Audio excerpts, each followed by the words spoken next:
Hello guys, welcome back to another video, and today I'll be showing you what's inside this Intermountain Railway Company PS1 40-foot boxcar for the New York Central Railroad.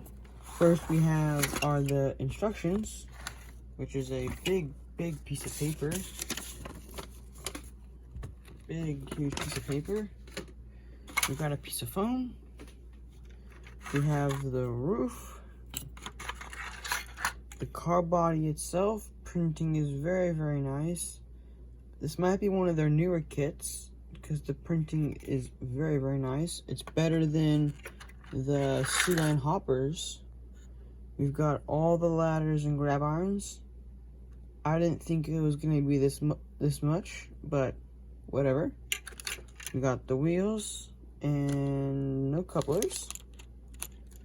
We've got the doors, walkway, underbody detail, and underframe with the coupler boxes. And that is it. Bye guys.